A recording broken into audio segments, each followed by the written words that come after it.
Kumusta mga idol? Ngayon pag-uusapan natin, ang isang vlogger na hindi lang nakakatawa, kundi malapit din sa puso, ng maraming Pinoy. Ako doon. Ngayon, boy, dahil nandiyan si Angge, ngayon tingnan naman natin yung lakas ni Aling kapag inaya natin siya makipag-inuman. Uy. Siya si Gavin De Rueda Capinpin, o mas kilala sa tawag, na Sir Gavin. Siya ay 28 years old. Mula sa pagiging teacher, ay naging full-time content creator si Sir Gavin, kasama ang kanyang mga kapatid na si Chief Allen, at Kelzy. At kilala natin sila sa kanilang content na comedy vlog, prank, challenges, at travel. Pero ang lahat ng ito, ay may kakaibang kwento, at tawanan.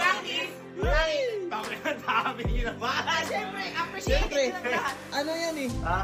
Sa kasalukuyan, si Sir Gavin ay meron ng subscribers sa kanyang YouTube channel, na umabot na sa 7 million subscribers, at may total video views na umabot na sa 2,821,987,832. Pero ang tanong, sa dami ng views at subscribers ni Sir Gavin, magkano nga ba ang kanyang YouTube estimated earnings ngayong 2025? Pag-uusapan natin yan, at ating aalamin. Gamit ang public data na mula sa Social Blade, ay ating malalaman o makikita, ang YouTube estimated earnings ni Sir Gavin, ngayong 2025.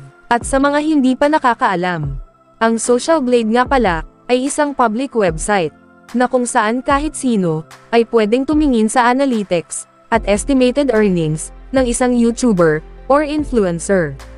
So yun mga idol, nandito na tayo sa Social Blade. Makikita natin dito, ang status ng YouTube channel ni Sir Gavin, at ang kanyang latest YouTube estimated earnings. So yun mga idol, dito sa kanyang subscribers, ay nasa 7 million na.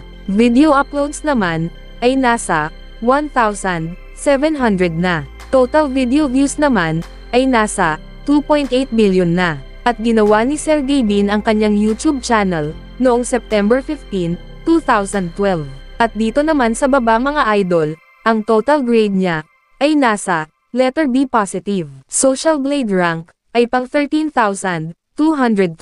Subscriber rank, ay pang 703. Video views rank, ay pang 6,221. Country rank sa Pilipinas, ay pang 34. At ang entertainment rank naman, ay pang 295. So yun mga idol, dito naman tayo sa subscribers ni Sir Gavin noong last 30 days, ay merong pumasok na 100,000 subscribers. At dito naman, sa video views ni Sir Gavin noong last 30 days, ay merong pumasok na 67 million views. So yun mga idol, dito naman tayo, sa daily channel metrics ni Sir Gavin, noong last 30 days. Makikita natin dito, ang pumasok na subscribers, pumasok na video views, at ang kanyang estimated earnings, sa bawat araw. Pero mga idol, ang titingnan natin dito, ay ang daily average, at weekly average. Pero bago natin ipagpatuloy ang video na ito, mga idol, gusto ko lang ipakita sa inyo, ang isang money ipon challenge binder, na nabili ko sa Shopee, sa halagang 139 pesos. Sobrang quality niya, dahil matibay yung plastic, hindi madaling masira. Meron itong 100 pages, at kung tig 50 pesos ang ilagay mo at napuno mo ito, ay meron kang 5,000 pesos. Pero syempre, kayo na bahala, kung anong gusto nyong ilagay na pera. Kung gusto nyong bumili nito, e-click nyo lang ang more sa ibaba ng video. Tapos e-click mo itong Shopee link, pagkatapos mong e-click ang Shopee link, ay mapupunta ka na sa Shopee, at diretso ka na sa item, na Money Ipon Challenge Binder. Dito mga idol, pwede kang mamili ng color, merong blue, pink, green, purple, dark green, at black. At kung meron ka nang nagustuhan na color, e-click mo lang ang buy. Umpisahan na nating mag-ipon mga idol, para sa kinabukasan. So yun mga idol, back to the video na tayo. Simulan natin dito, sa daily average. Dito sa subscribers ni Sir Gavin sa loob ng isang araw, ay merong pumasok na 3,300 subscribers.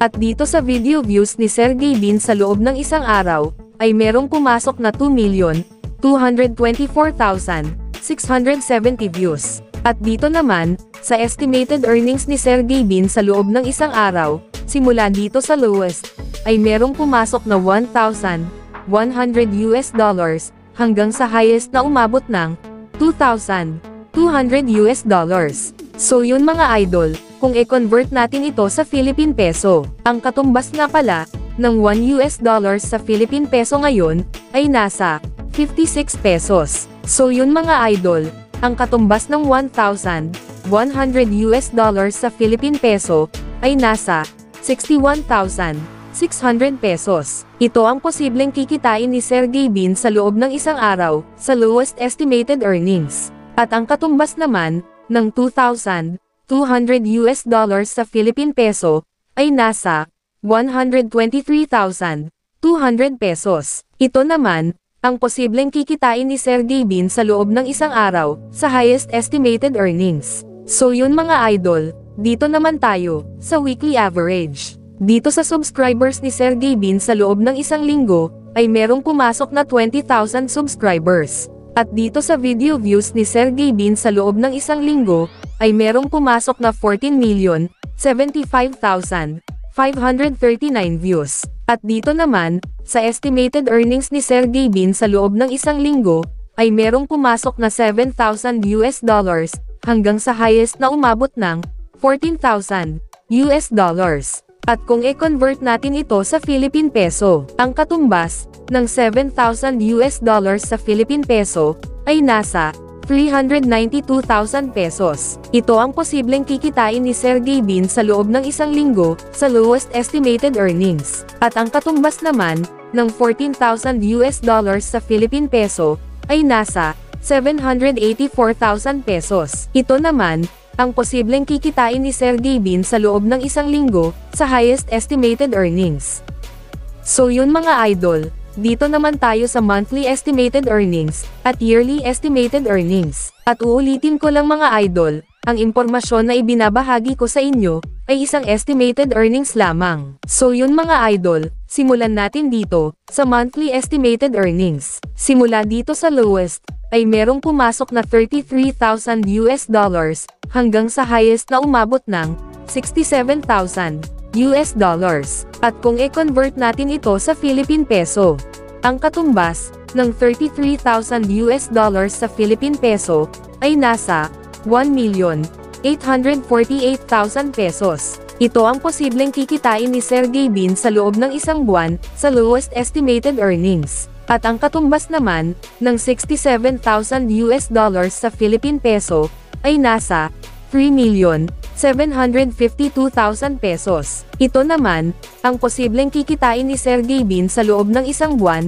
sa highest estimated earnings. Ngunit sinasabi ko na sa inyo mga idol, ang impormasyon na inyong napapanood ay isang estimated earnings lamang.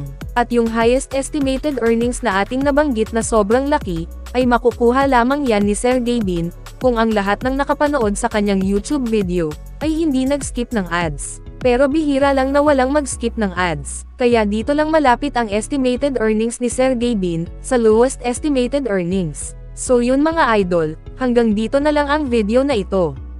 Maraming salamat po mga idol, sa panonood.